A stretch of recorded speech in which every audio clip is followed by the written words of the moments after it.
ব্রিজে ঢেলা আগাছায় ভরপুর সড়কের দুই পাশ, গাড়িগুলো আগাছা ঘেঁষে চলতে হয়, তাই বলে আগাছার শত্রু না, এটা দায়িত্বে অবহেলা। আমাদের দেশে প্রায় সড়কে আগাছা পরিষ্কার না করার ফলে এই অবস্থার সৃষ্টি হয়। ফলে রাস্তার প্রশস্ততা কমে যায়, গাড়িগুলো চলাচলের সমস্যার সৃষ্টি হয়। দেখা যাচ্ছে প্রতিটি গাড়ি আগাছা ঘেঁষে চলাচল করতেছে, এতে গাড়িতে বসা যাত্রীরাই বেশি ভোগান্তির শিকার হয়। তবে এই সড়ক দিয়ে রাতে চলাচল আরো বেশি বিপজ্জনক, এজন্য সড়কগুলো আগাছা মুক্ত থাকা একান্তই দরকার। চলতি পথে এই আগাছা আঘাতপ্রাপ্ত হয়ে সেখানেই থেমে গেলাম। আগাছার কারণে সামনে যে একটা ব্রিজ আছে তাও বোঝার উপায় নেই।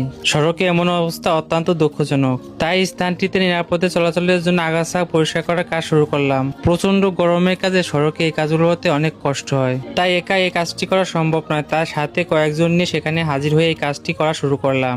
অনেক দিন ধরে জন্মানো আগাছা, তাই এই গোড়াগুলো অনেক শক্ত থাকে। তাছাড়া সড়কগুলো পরিষ্কার করা হলে এর প্রশস্ততাও বেড়ে যায়, ফলে দুই পাশ দিয়ে গাড়ি চলাচল সহজ হয় এবং বিপদের ঝুঁকি থাকে না। তাই নিরাপদে চলাচলের জন্য সড়কগুলো পরিষ্কার পরিচ্ছন্ন সম্পর্কে মানুষের সচেতন থাকতে হবে। ভিডিওটি লক্ষ্য করুন কি পরিমাণ আগাছা সড়কের দুপাশ দখল করে রেখেছিল, এবং আগাছাগুলো অনেক বড় হওয়ার কারণে ব্রিজটাই ঢেকে রেখেছিল। যাই হোক, প্রচন্ড গরমে অনেক কষ্ট হলেও সড়কের দুপাশটি আগাছা মুক্ত করে ব্রিজটি অনেক সৌন্দর্য বৃদ্ধি করলাম। রাস্তাটি দেখতে অনেক বড় এবং সুন্দর লাগতেছে। যদিও কাজ করার সময় মাস্ক নিতে ভুলে যায়, তাই ধুলার কারণে অনেক সমস্যা তৈরি হয়। তারপর মানুষের সাপোর্ট এবং ভালোবাসা পেলে এই কাজগুলো করতে অনেক ভালো লাগে। তাই ভবিষ্যৎ সুন্দর করার জন্য এমন কাজে সকলকে এগিয়ে আসা উচিত।